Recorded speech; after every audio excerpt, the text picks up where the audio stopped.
there's still a few seats open here if anyone in the back wants to come up and get a little closer too. So I figured for today it'd be fun to kind of give a little overview of some of my favorite saxophone players and why I found them inspirational and basically made me want to play more and play better. And that song, Sugar, by Stanley Turrentine, first off, I always loved the song. Who here has heard that before? Oh, yeah. It's a super classic 1970s CTI, Freddie Hubbard, Stanley Turrentine doesn't get much better than that in my opinion. In the 90s when I was in organ player Charles Earland's band, Stanley Turrentine came and sat in with us quite a bit and had me play on several shows with him when he'd come through Chicago and was a big mentor to me. And the very first time I saw him play was on Dave Sanborn's TV show called Night Music. Who here remembers that TV show? Okay. It was kind of like late 80s. It was, at least for me as a young saxophone player, it was so cool because Stanley Turrentine would be the guest one week, Sonny Rollins the next week, Phil Woods the next week, Miles Davis the next week, a bunch of great rock and roll artists. It was just a really great show.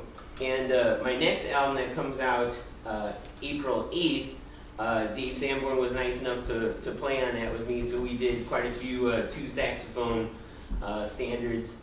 And I'm actually dedicating this next album to probably my two biggest inspirations next to Mike and Randy Brecker, Von Freeman, who was a great saxophonist that I did an album with for Delmark Records a long time ago. Who here has heard of Von Freeman? He played with everybody and just such an awesome guy and taught me so much. And then Eddie Harris, who always was so nice to me when he come through Chicago, especially him and Les McCann when they play at the Jazz Showcase. I'd usually be playing at the Green Mill, and they always come over and sit in when they were done and had so much fun. So basically, we're going to try to do a short version of Eddie Harris's Cold Duck Time, and then we're going to do a short version of my song called Toontown, which is on the newest album that came out a few months ago, and that features Jimmy Chamberlain from the Smashing Pumpkins, who's also a very good jazz player, and it has been on the Billboard Charts the last 4 months straight, and it hasn't left, so it has been doing well for us. But my actual degree from DePaul University is in composition, so I felt like maybe it'd be good to talk about some overview stuff, but as well as some composing stuff, because I've been doing a lot of clinics lately, and for some reason it seems like composition elements don't get talked about too much, but especially if we're improvising, we're basically composing while we're playing anyway. So would like to talk about a few things after we play these couple songs. So this is Eddie Harris's Cold Duck Time.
right? How many people have heard that song? Okay, good. That's definitely one of my favorite ones. Who can tell me what key that's in? Any guesses? You have a 1 in 12 chance. Good. G for tenor and trumpet, and B flat instruments. F concert. Who here likes to talk in terms of concert pitch, even though as saxophone players we're usually in E flat or B flat? Who here prefers to talk in concert pitch? Okay. I didn't like to when I was younger, but now I realize I kind of have to because it seems like when I don't, all types of problems arise. So I think pretty much. So I would say F, concert pitch or for the piano. How would you classify like the vibe of that song? Kind of funk jazz. Funky, yep. Boogaloo, funk. But you know what's interesting? It still has a lot of elements of mainstream jazz. Obviously, Eddie Harris, who wrote it, great, bebop saxophone player. So it is interesting when I get asked to play on, pop recordings, especially over the last 5 years, having done quite a few. It is interesting how what might be considered R&B funk, like today, like some of the Beyonce stuff I did not long ago, is so different than, say, a 1960s, early 70s groove. I actually like both of them, but there is something just very alive about a song like that. And I think also it's the kind of swagger of the melody. Who here has never done any improvising before? Who here has done some improvising? Who here has done a lot? Okay, cool. So we have different levels of experience, which is cool. Who here likes to just play melodies? Not worried about improvising, but you just really love playing melodies. It can be classical melodies, it can be marching band melodies, it can be standards. Melodies for me are my most favorite thing. If I don't like the melody of the song, I'm probably not gonna like playing over it. And I've just always been that way. When it comes to composing songs, who here has done a bit of writing so far? Okay, awesome. Any thoughts? Do you like coming up with the melody first and then the chords? Do you like coming up with the chords first and the melody? I heard like Stravinsky would take like flashcards with little themes and would just like fling them around his room and kind of like however he collected them was how the song would go, like kind of more random, but he obviously is a legendary composer, so it worked for him, I guess. But who here can give an idea of how they like to start composing the song? Melody? Do you usually hear the melody in your head first? Fragment of it. Part of it? Sometimes I'll be going to sleep and I'll have like 10 melodies jump in my head, and then of course my wife loves this part where then I'm up all night either at the piano or whatnot. That, yeah, definitely sometimes goes better than others. But if it's in your head, I feel I should try to get it out. And that's what happened with this next one.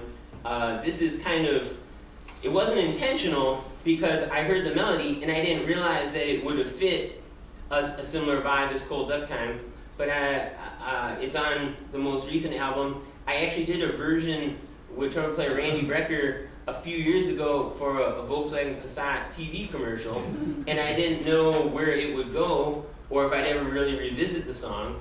But then when it came time earlier this year to record this album, I'm like, well, let's see what we can do with it. So this is our song, Toontown, and after we get done playing, let me know what similarities and what differences you hear between this song and Cold Duck Time.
we mentioned chords and we mentioned melody, but I purposely did not mention the thing that I think might be even more important than those, or at least equally important, and we'll get to that in a second. What similarities did you hear between the two songs? Rhythm. That's the most important thing, I think. So that was what I was going to get to. So it beat me to the punch. What else other than the rhythm? I thought the hook was kind of like in both songs. It kind of had that sort of sassy quality, Yeah, I could see that. kind of in your face. Mm-hmm. The hook. Yep. Like you mentioned, a hook. I don't think songs have to have a hook. In pop songs, they kind of tend to have a hook. But in jazz songs and more creative stuff, I don't think it necessarily has to have a hook. But what I like about the Cold Duck Time is towards the end of the form. So even if it's just those three notes, it kind of forms a hook. And in the Toontown song, and Drew was doing it on the drums, bent, bent, bent, bent. So there's more notes to it, but it's a similar vibe or premise. Also, I like the idea of the hits, if you will, or the hook alternating between kind of like the downbeats and then the upbeats. Who here is focused on maybe just playing one or the other? Like quarter notes. If you try playing quarter notes on the upbeats, it has a whole nother like feel about it than just dum dum dum like downbeat quarter notes. So that's a fun thing to experiment with, as well as triplets. Quarter note triplets are probably some of my favorites, and they're kind of both loosely used in those two melodies.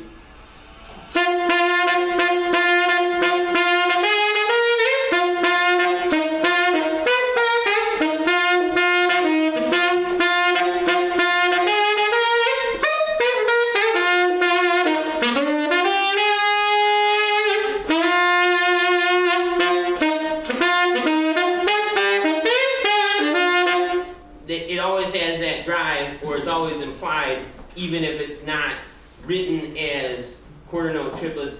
So I think that's a fun thing to just experiment with a metronome. Who here practices to a metronome? I think it's a really good idea to practice with a metronome. I think after you feel real strong when with the metronome, then it's okay to not always practice with the metronome, because I do know sometimes I feel like someone might have really great time, but it almost like gets too rigid feeling if they only practice with the metronome. But I think to at least do 50%, or when you're starting out, more like 100%. But I think you can back it down a little bit as time goes on. But set it to a pulse, maybe a slow, like just like the quarter note equals 40, and then just so it's like you should only hear like the click, like maybe at the top of every bar, and play around with it just so it's not always just quarter notes. But I definitely think playing along with that to kind of feel the pulse and the swagger.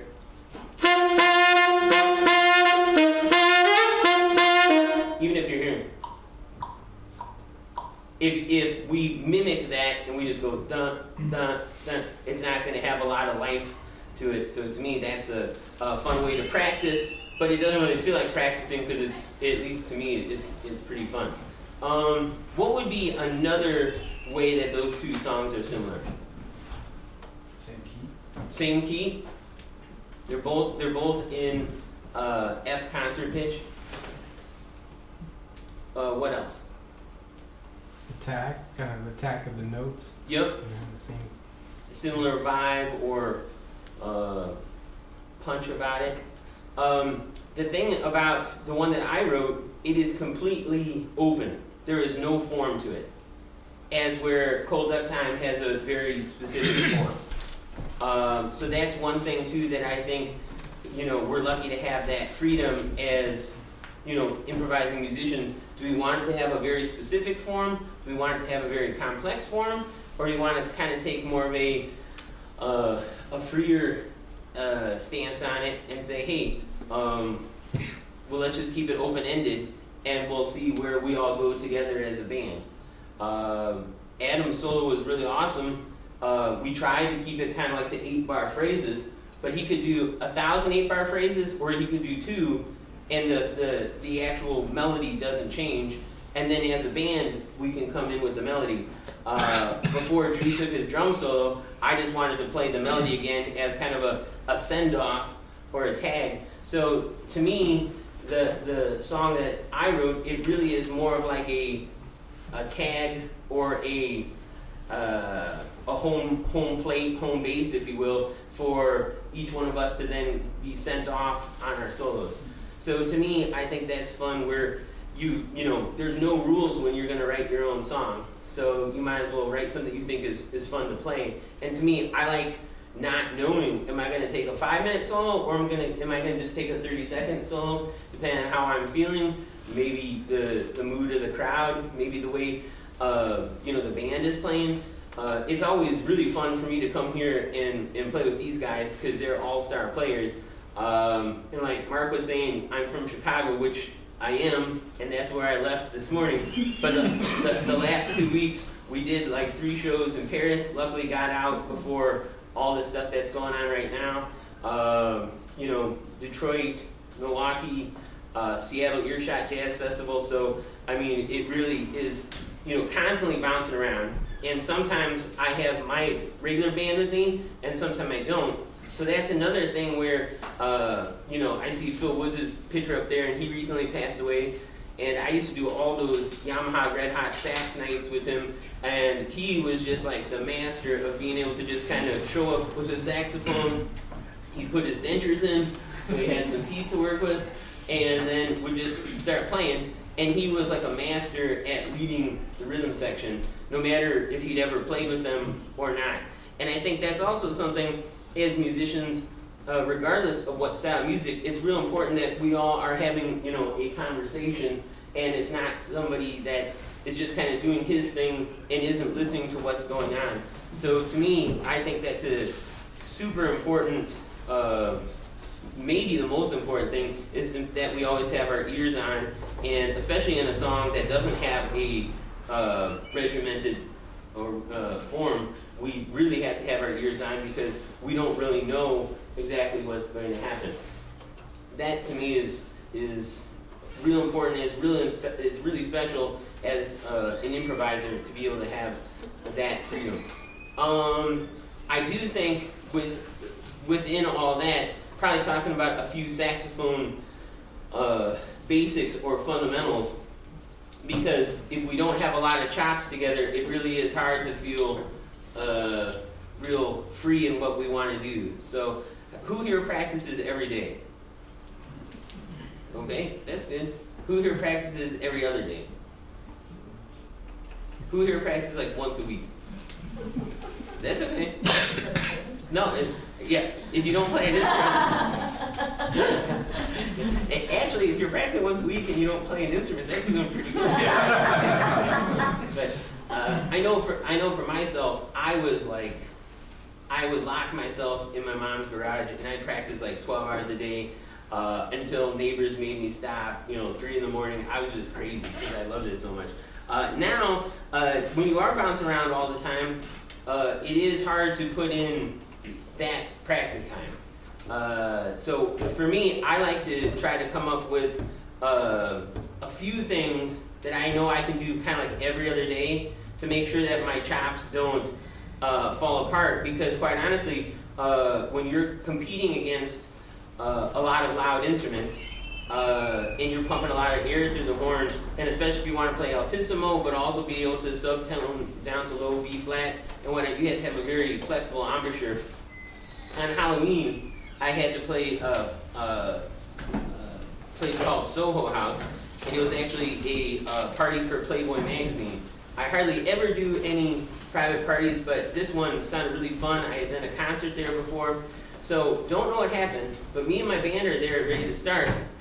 The truck that was supposed to have the whole sound system and whatnot had not yet shown up, and that included the DJ that was supposed to play between our breaks. So then it's kind of like, well, what do you do? It's kind of like there's hundreds of people there, and the show must go on. So I can tell you, filling up a really big room with no mics or anything, and competing against like my guitar player and his Hammond B3 organ. If you've ever played in front of the Hammond B3 organ with two Leslies, and you see that pedal go down, it's like, oh man, it's like a boxing match when there's like 10 heavyweight opponents. It's just you and your water bottle. But it went great. I took off the next day because I just looked in the mirror. My lip was very much swollen, and I had pushed it to its limit. And I think that that's okay then to say I want to take a day or two off because nobody should be hurting themselves. So I would definitely say, even if you could, like every other day for just 5 minutes.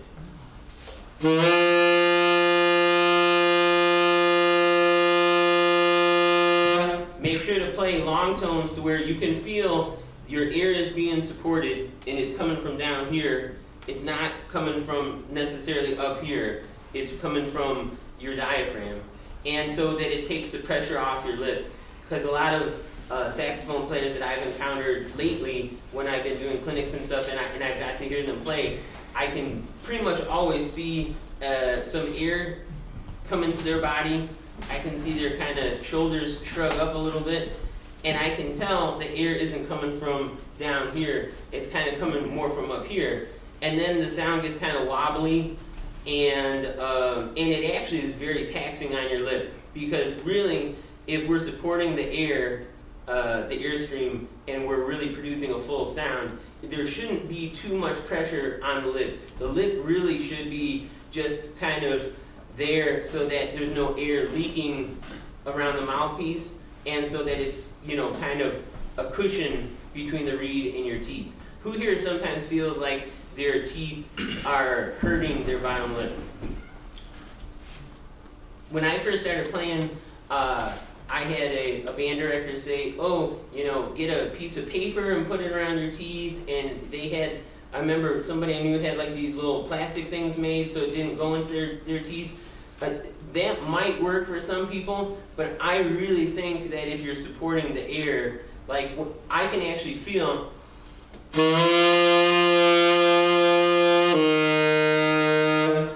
I can feel where there's very little pressure on my lip, and my lip really is just focusing, or basically just acting as the seal so that air isn't leaking out around the mouthpiece. So that to me is an important tip. And I have fake teeth from playing hockey. I have crooked teeth down here because I never had braces or anything. So if anyone probably could use something like that, it would be me. And it doesn't bug me to not have anything down here, like as far as a little guard or anything, but just making sure my airstream is focused.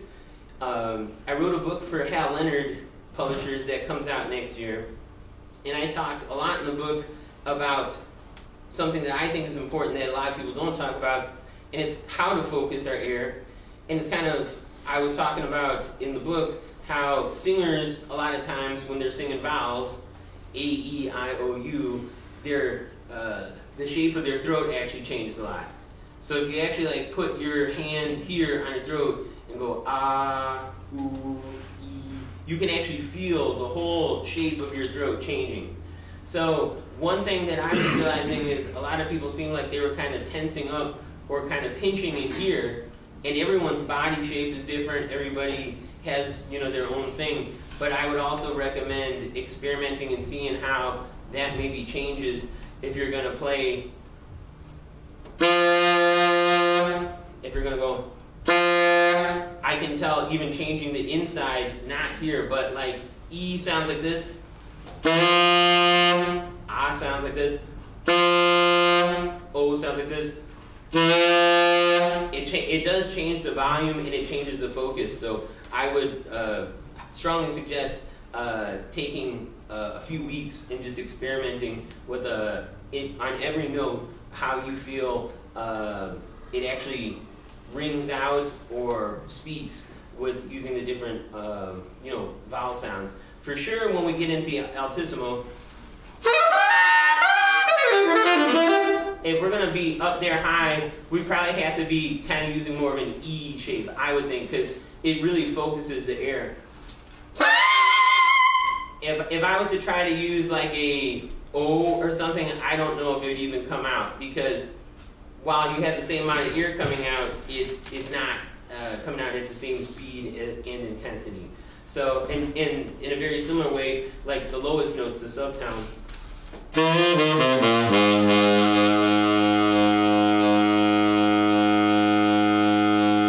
To get a nice round low B flat, you're probably going to be going aw, like an A-H kind of sound. So if you're able to, over the next couple weeks, experiment with that a little bit, I think that's pretty fun and pretty important. Does anybody have any questions since I've been blabbing and playing? I haven't. Yeah. Okay. Well, one thing, I've watched a video of Pancho Sanchez, and I noticed his sax player moves his jaw in and out a whole lot while he's playing.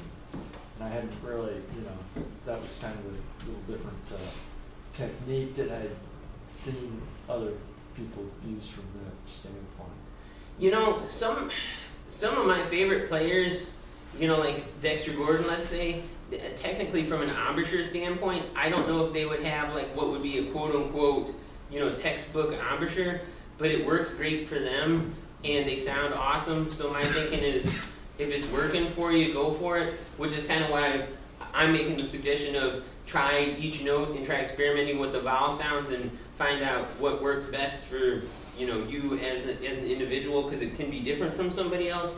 But I would in general say the more you're actually moving your jaw and stuff, it's kind of an extra motion or movement that probably doesn't have to happen, and it probably is in some ways, while it might kind of work as maybe overcompensating for certain things, it is probably best to just have one kind of set embouchure so you don't have to move around as much. Also because it will affect intonation and the tuning a lot. I know for me, I like to pretty much have my embouchure set and then kind of use my airstream and the vowel shape in the throat to kind of do that so that I'm not actually changing here too much. Again, because of tuning and whatnot, especially. But again, if something is working for you and you really like it, I think it can't hurt to keep trying it. But generally, too much movement can be bad, I would think. Yeah. Yeah, I was wondering, when you started out, did you start out on clarinet? That is an awesome question, because almost everybody had to start on clarinet. Yeah. And I so did not want to. Really? I wanted to go straight to the saxophone. So the band director was like, I don't know, you have to start on clarinet. And I'm just like, I really don't want to. I really want to start on the saxophone. And he said my fingers were long enough. He's like, okay, but if it doesn't go well the first week, you have to go back to clarinet. So he gave me this old saxophone to just use for a week, because he was really trying to get my parents to rent a clarinet. And in 1 week, I had at least a couple scales down, and I practiced it a lot, and I impressed him enough that he's like, okay. But he's like, this thing is old and junky, and pads are falling out of it. Your parents have to at least rent you some type of functioning saxophone. And I'm like, okay.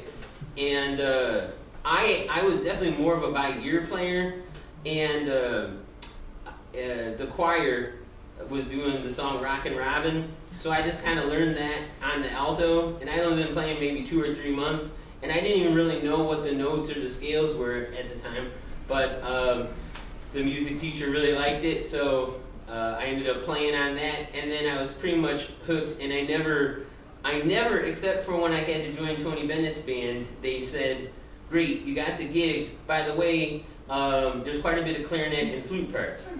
So then I'm like, oh, okay, great. So then I think I called Mark like 20 years ago or whatever.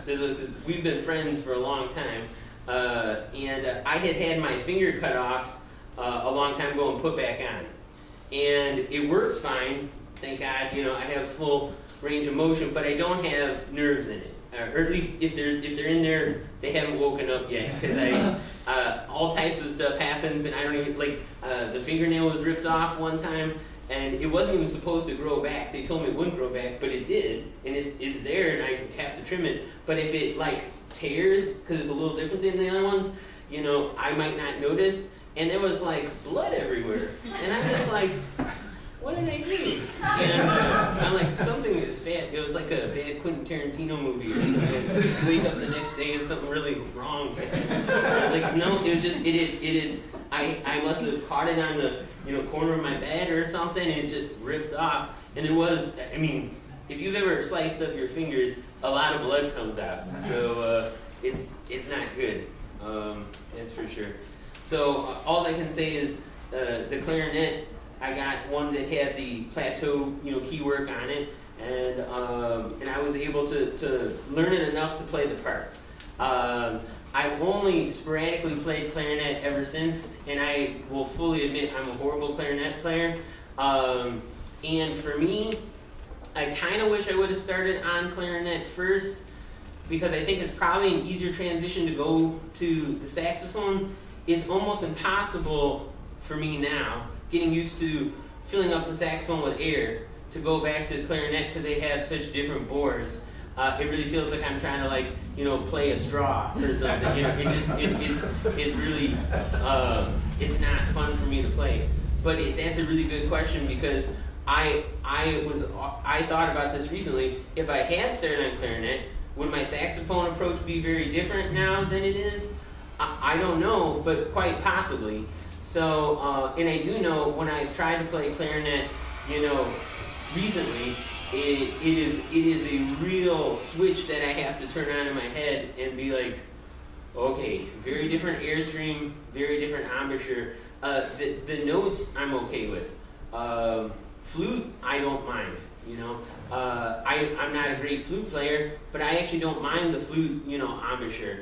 But there's something about the clarinet, even though you would think it's more similar to saxophone and has a reed, it really, I really have to focus on it for a couple days if I'm going to play any type of gig that is in front of people. That's for sure. There are some tenor players who, you know, are good. I think good clarinet players. Mm-hmm. Lester Young was a great clarinet player, I thought. But you could tell that he was also a saxophone player by his. He was in the lower register most of the time. I was trying to think of some others. I mean, there's so many great ones. I mean, almost all the LA studio guys.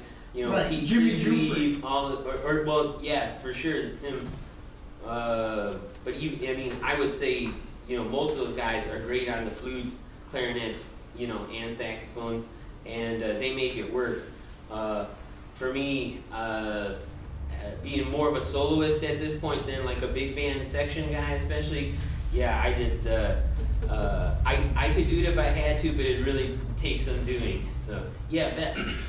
Yes, Frank, just quickly, because I'm a speech therapist, I'm going back to how you're thinking about the different vowels. I mean, that's so true. And someone mentioned the jaw movement, and to me, it's really your tongue is going, when you're thinking an E versus an O versus an I, your tongue is in a totally different position. And so the amount of breath support and just the airflow in your mouth. So I wanted to bring that up, that the tongue movement, I think automatically, when we're thinking E and speaking the E, your tongue is moving in a different, totally forming it differently than when you're thinking O or Ah. I was, you know, just suggesting to people that maybe just put your hands here, because you can feel your tongue drop, you can feel your throat widen, and it's very true. Yeah. Oh, word or two about vibrato? Vibrato, as far as, should I just talk in general terms or something specific? Right, yeah. Well, most of the, at least for me, since we're talking about clarinet players and stuff, whether it be Artie Shaw, who was also a great alto player and, you know, clarinet player, they tend to have more of what I would consider like a triplet vibrato. I was talking about the quarter note triplets before, but you can really hear whoa, whoa, whoa, whoa, whoa, whoa, whoa. Like especially if you're listening to Glenn Miller or like 40s big band type stuff.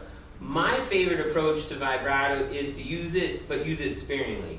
I don't like a lot of vibrato, but this is just my personal taste. Some people, love it and they use it a lot.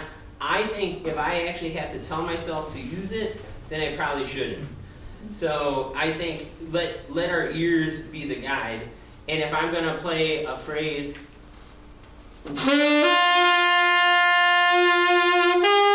so I'll add a little on the end, or at least that's how my ear is picking it up.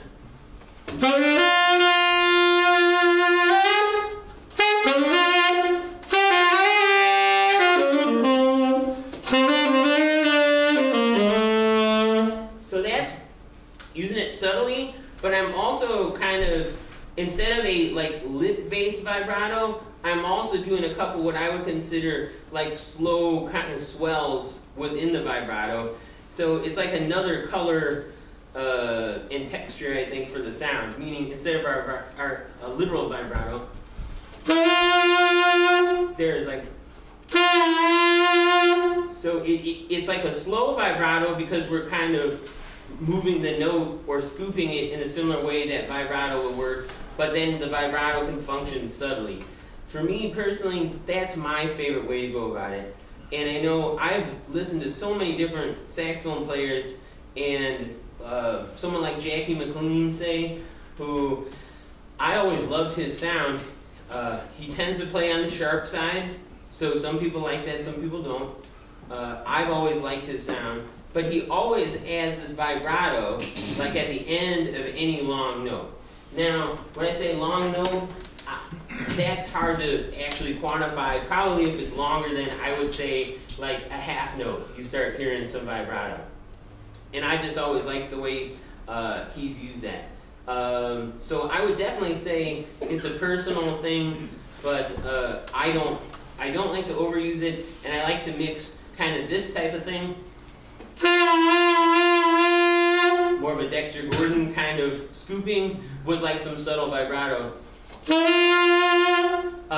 Because then it doesn't seem obvious and they can kind of meld in with each other. That's my personal take on it. And if you're playing a fast song, you're probably not going to be using much vibrato anyway, so it's more for ballads and pretty stuff. Any other thoughts, or should we keep playing? Let's play. Okay. Last year we did a John Coltrane tribute called Love Supreme Collective, since Love Supreme was turning 50 this year. So why don't we play, speaking of faster songs, so we can talk about a few technique things, why don't we play John Coltrane's Impressions?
always love playing fast stuff. It's just so fun. And to me, I just know whenever I go play, I used to not have as much fun as I have now because I used to be more worried about, well, I gotta learn this song, I gotta do this, I hope the guy that's hiring me maybe likes what I am doing. There's all those things when you care a lot about what you do, which I know we all do, that go into it. But now I feel like after playing for 33 years or however long it's been now it's just kind of like fun time, and also whatever happens happens. And it almost always is going to be good as long as we have our ears on. Once in a while, I've been like, oh man, I want to go in this direction. If two cars are at a stop sign, boom, once in a while. But I'd rather have that happen once in a while, but have 99.8% of really special, cool moments. What are some of the scales that I was playing in there? So let's say concert D minor.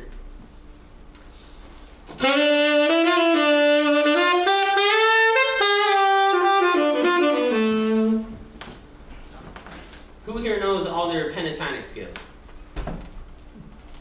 What is a pentatonic scale? It's in any group with 5 notes. Good. So 5 notes. What would be the best 5 notes over a D minor? There's a few different pentatonic scales. We could have like 1, 2, 3, 5, 6. That's a good one. We can also go relative major, relative minor. So if I say, what's the relative major of D minor, what would that be? F. Good.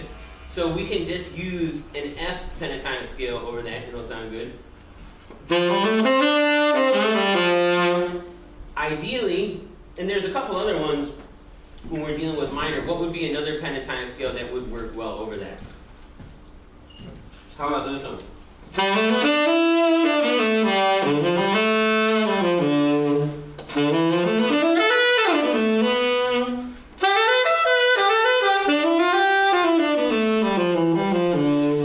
So it's mixing 3 different ones.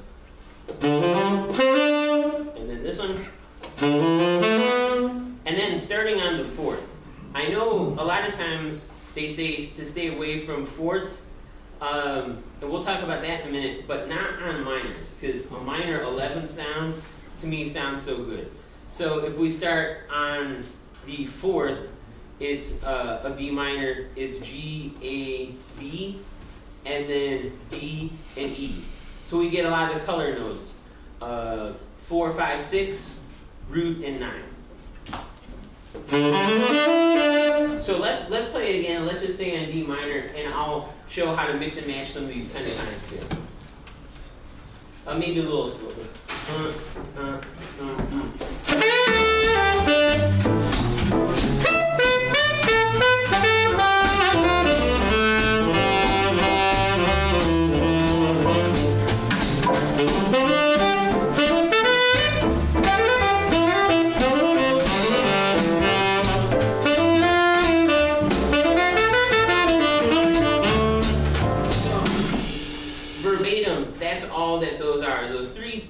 Really one scale, D minor, but then using my 3 favorite pentatonics, and basically you can, any grouping of 5 notes is technically a pentatonic scale, so there's a lot more than 3 that you can use, but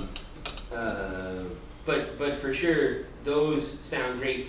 Also starting on the 9th sounds really good. In and of themselves, it doesn't sound like anything super fancy, but I'll create a little thing starting on the pentatonic that starts on the 9th. So of D minor, the 7th. What's the 7th of D minor? C. Good. So this is going to be based on C concert, even though we're in D minor.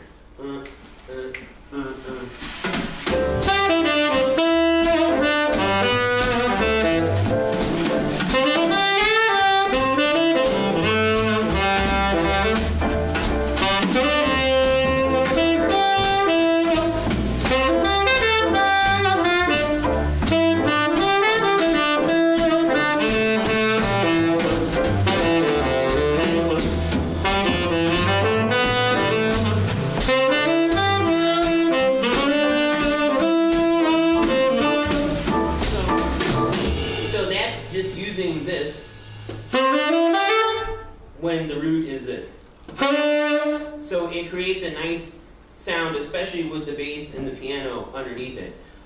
Next, who has, in the building blocks, at least to me, for coming up with a cool solo, the next part would be something I like to call enclosures. Who has worked up enclosures, studied them, basically going back to, hundreds of year old classical music, like Bach's inventions and symphonias. They have all these little enclosures. They would maybe call them like a mordant or a prowler or whatever classical terms, but you're basically approaching a note from a half step below, maybe a whole step, maybe a half step above, maybe a whole step. So one common one, that's a nice one, and then you can land on the fifth instead of the one, or every Cannonball Adderley solo has that one in it. So that's just, you know that's Cannonball all day long with that. So who here has practiced any of these, studied them, come up with your own? Okay, I would definitely say, since not as many people have dived into this, and this is pretty important, that might be a fun thing to practice, and work on over the next few months. Pick whatever note, like someone just tell me, pick a note. G. G. So, do you want me to approach it from above or below? Below. Okay. And then above. That's a nice sound. So, sounds good. Like G to D, like 1 to 5. But the main part is that you're leading into the note, or you're kind of dropping down into it, so it doesn't just sound like note, note, note. I know when I first started trying to improvise, and people would tell me, oh, well, just play a G scale over this G chord, and then I didn't like how it sounded, and then I'm just like, well, it's fine to go, but I mean, there has to be some nooks and crannies in there for some tension and release. So that's a cool sounding one, lands on the 6. So I'm just gonna throw a bunch of them out at you right now, and if any of them stick in your ears and you feel like working on them, that'd be good. 1, 2, 3.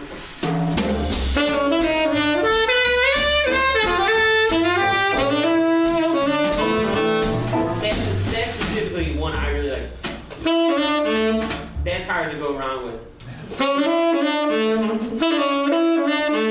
And that's just the first little building block. It'd be like if you have some crazy Lego play set or something, and you're building it with your godson, like I was doing a few weeks ago. It's like, wow, this looks intense because there's all these little pieces everywhere.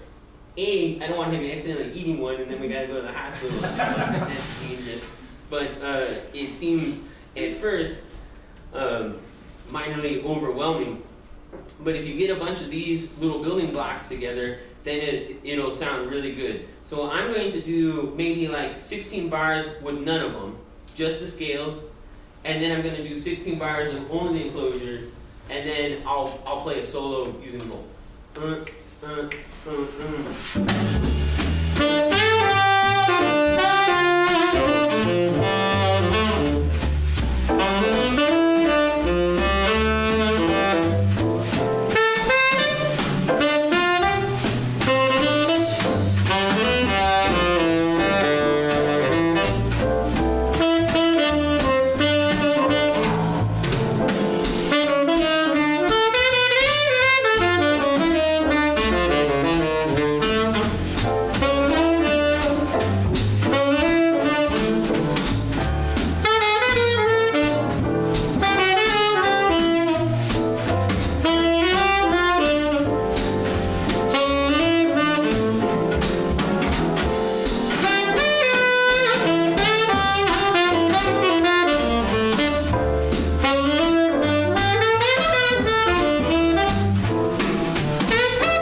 the possibilities are endless because it's adding a lot of chromatics but in a tasteful way.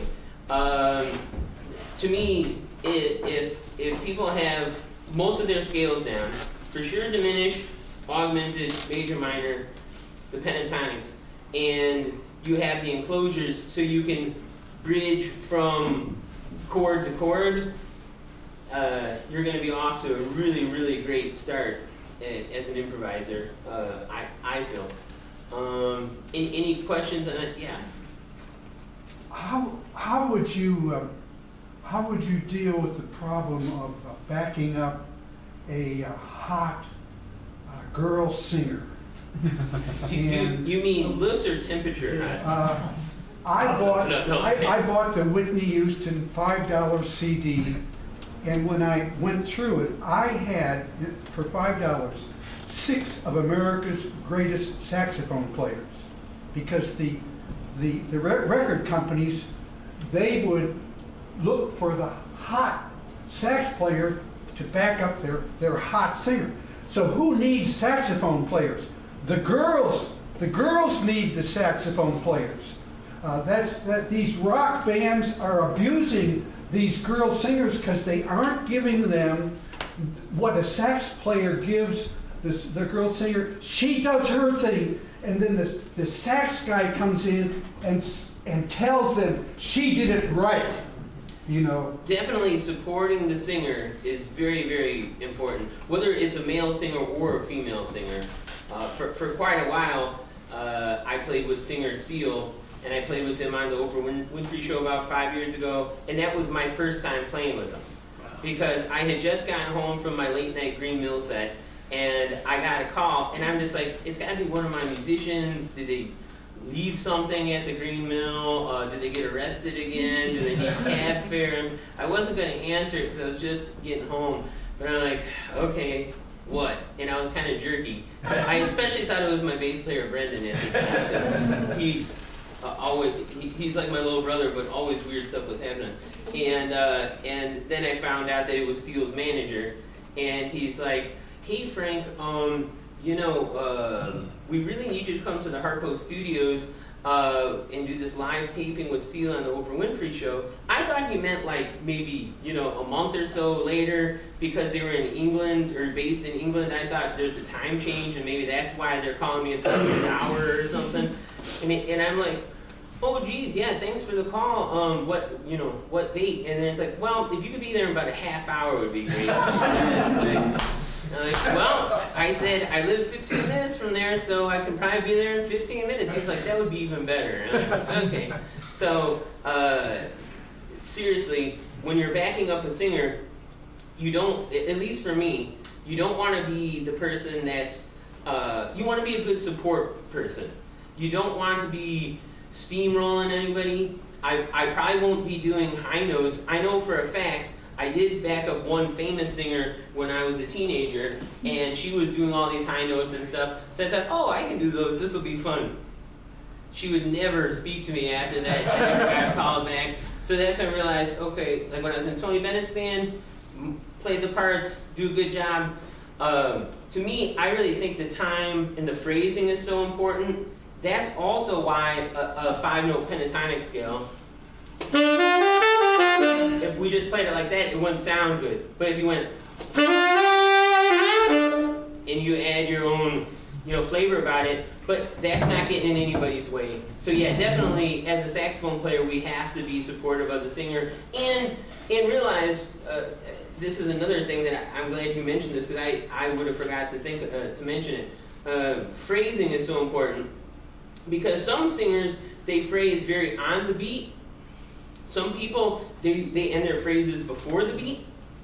Some, they drag it out a little longer, you would think. And a lot of them, a lot of famous ones that I've been fortunate to play with, just, if somebody was a powerhouse singer maybe in their 30s or 40s, maybe then they're in their 70s and 80s, still sound great, but they don't hold the notes as long. And there's other concessions that happen. Doesn't mean they sound any less good. But that's something we need to be sensitive to. Because if somebody maybe isn't holding the phrases as long as you would maybe think they were going to, then that's our cue to do something tasty and subtle and fill in those spots.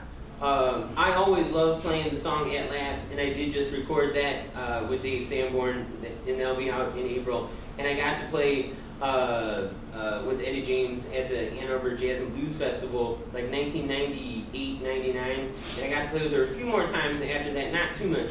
But I just remember thinking, like, with that, my role should be to play kind of the hook parts while she's doing her thing. If I get a solo, keep it kind of short but tasteful, again supporting her, and not maybe do all the Coltrane stuff that I like to do, maybe at my own shows. But then also with the phrasing, if a note isn't being held out as long, then that's my cue to add a little something. So it is really interesting playing behind singers.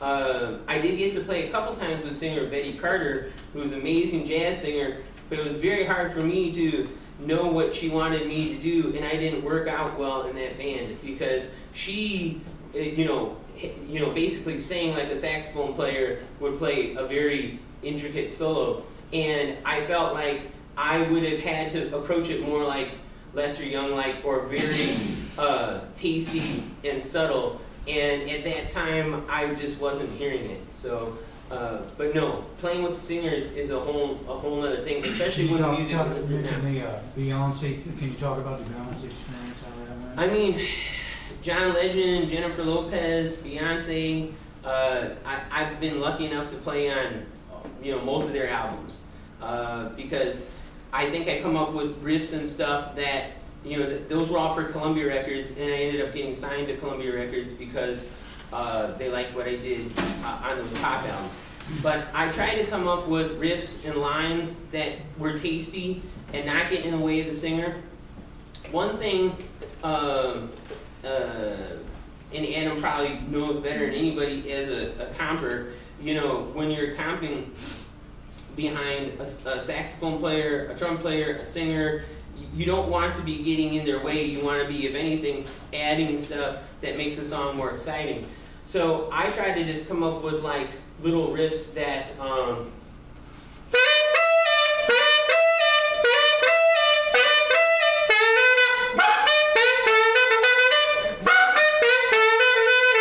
things that I thought were kind of hooky, but kind of edgy, but then I'm like kind of lower in the mix, so I'm not in anybody's way. They're not in their vocal range, because they were, especially Beyonce, she can sing pretty high. And what people also have to realize, like, that is in R/C sharp minor. So it's not a common key for the saxophone, because it is all palm keys and, pinky keys and stuff. Not that that's bad, but they respond differently to the airstream. You can really push the keys, in my opinion, that you have to press down to make sound. Or at least this is my opinion.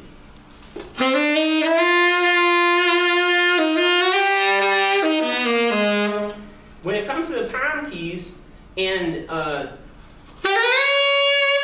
if I could push those, but then, and I like to do that if it's against like guitars or something, but I wouldn't want to do that with a singer because it's going to be too nasally in your face. When it's guitar and stuff, if we're like throwing down, then it's kind of fun. So the whole vibe of the way the timbre of the notes are, in my opinion, is different from the keys that you press down and they open up, like the palm keys, B flat, the altissimo. Altissimo G is always an interesting one. You can make it really gristly and stuff, but it's an odd fingering. It doesn't have the same vibe that, say, like the high D, where you can just totally power through that one if you want. So each note to me does have its own kind of flavor. So that's something that when we're playing behind somebody and we're coming up with a riff like that, it's important for us to remember that. For sure, the pop singers, Beyonce's talented. She's great. Her dad legendary record company guy, pretty much ran Sony Records for a long time. When you do play with those types of people, they're really looking for you to add to their show. Because it's not going to ever be the Beyonce and Frank Catalano show. It's the Beyonce show. So, which is fine. But then, if I go into it knowing that, and then I just know I can do a good job for her, then I feel really good about it. But if I went in there thinking like, oh, I'll show off this cool stuff that I've been working on, yeah, it's probably not going to go real well. Seal is awesome, but he really didn't like soul, like hardly at all. I mean, I don't think it's that he doesn't like it, because he's a very trained musician, and his manager is a very accomplished trumpet player. So I don't think it's that he didn't like it. I just think he liked to kind of stick with the melodies and arrangements, which is a whole other challenge. Again, like we've been talking about phrasing and vibrato. Am I going to play a phrase? Am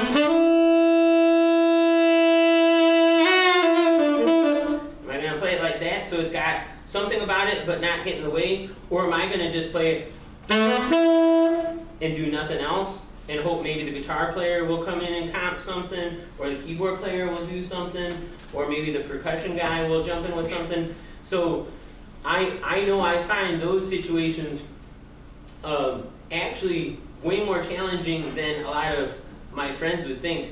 I remember somebody that used to take lessons with me saying, well, it's great that you're doing these things, Frank, but there's no way that that's nearly as challenging as, when you're, at the Green Mill playing with your own band and playing, difficult jazz songs. And I'm like, well, they're both difficult in different ways. When you're backing up a pop star and you're maybe playing in front of 20,000 people that night, there is a lot of pressure because a lot of people will hear a mistake. Now, how many of those 20,000 people are actually listening for musical type stuff? I don't know. Because if you're playing for 250 people at the Green Mill and everyone is quiet and you can hear a pin drop, all 250 of those people are listening. And if you mess up at all, they'll all notice. So I can't say that one's better or worse. I prefer playing clubs in more intimate settings because, the bigger shows, you're usually expected to have like some form of monitor system. Usually now everyone likes to use the in-ear monitors, and they do work well because you're not interfering with anybody or anything, and if they are doing a live recording, which most people do now, your monitor isn't getting into any mics. But if you go like this, and then you start talking, it sounds very different. So it's a whole other challenge to get used to playing that way. Some people I know like to just have one in, and then they can at least still tune with the other ear. And that a lot of times works. A lot of times it doesn't, because sometimes the volume on stage is so loud at those shows. Sometimes it's not, but sometimes it's really, really loud. And if it's that loud, you kind of need both in so that you can hear enough of yourself and you're actually filtering out the sound. I don't like to do that because I feel like, at least on the saxophone, there's so many overtones that make up just one simple note. There's so many frequencies going on in there.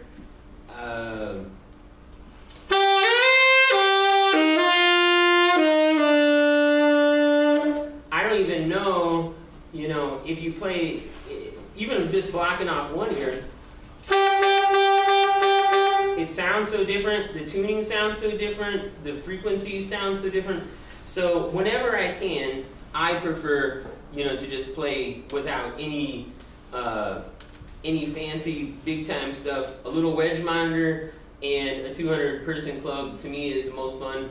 We can all hear each other, but there's a lot of challenges that come about with the arena tour pop star stuff that most people might not think about. But that to me is the biggest one, is the dealing with the way the monitor system is and the way you're actually hearing yourself. It's easy to, the first few times you do that, it's easy to maybe be tuning differently because it cuts off a lot of the high end, or at least in my opinion, other people maybe feel differently, but if we're not hearing the high end of our saxophone in our ears, then we're thinking, oh, maybe we're a little flat, so then we push in, but now we're actually sharp because of the way the frequency is balanced, we were actually okay underneath. So that's another, big challenge. So, let's see. Well, I've been blabbing a lot about all that stuff. Going back to another saxophone player that was I think, real influential to me when I first started was Getz, and I got to hear him play at the Gold Star Sardine Bar in Chicago, and I had my saxophone with me, and he let me sit in with him. And he was really nice to me, although it was at the tail end of his life.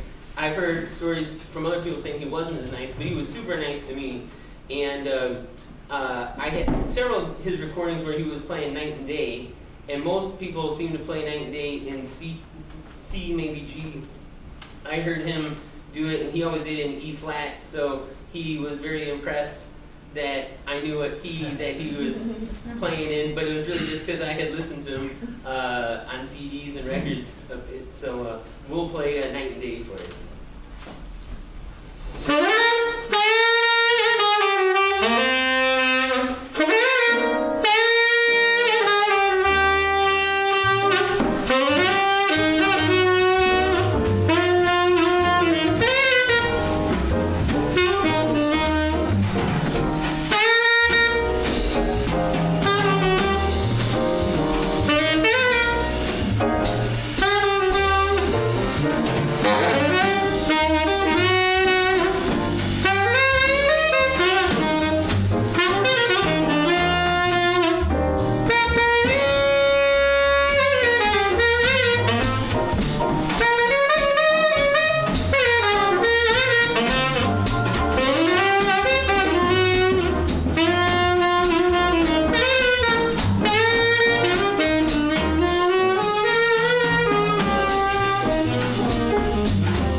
would have been about, I was probably about 14 when I met Getz. So for a solid 25 or more years, it's been one of my favorite songs.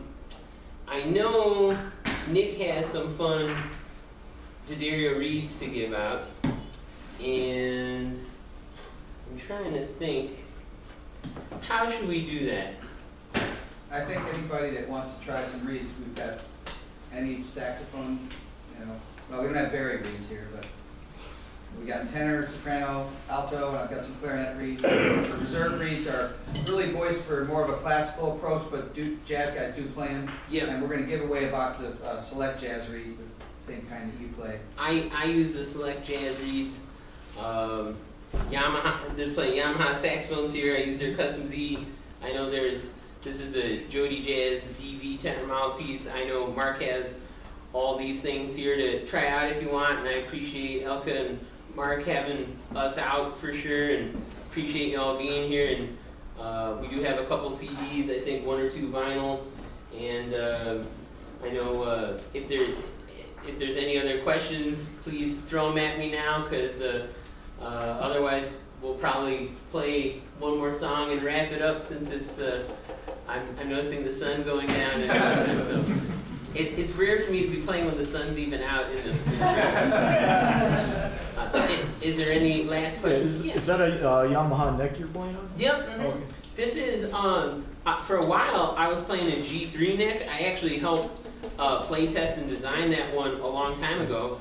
And then Yamaha has a bunch of new cool necks that are out, but this is actually just the G1 stock one that came with the horn. So, and I have a couple different custom Zs. This one, even though it looks old, it is not the original silver one that I had, which unfortunately got kind of damaged. So this is only maybe 2 or 3 years old, but I don't polish it. So it looks older than it actually is, and it has a lot of miles on it already. They did take off the high F sharp key for me. I'm weird because I actually like them to start with the high F sharp key and take them off later, because I really think this little venting for that key does kind of affect the way that the back pressure of the air hits the back of my throat. Because I've had received a couple that from the factory never had the high F sharp on it, and for whatever reason I don't like the high F sharp because I bump it, and I got used to playing without one. But I prefer this way, where they remove the key work and just kind of patch up the hole. But yeah, it's just the stock G1 neck that came with the saxophone. Well, if there's no more questions, since the next album that I'm gearing up to tour for, that has also Jimmy Chamberlin on it, has David Sanborn on it, I'm calling it Bye Bye Blackbird, because that was a song I used to play almost every week with Von Freeman in the late 90s, early 2000s, when we were playing at the Green Mill together all the time, and had done our album for Delmark. So I think we'll end today with Bye Bye Blackbird, if that's okay.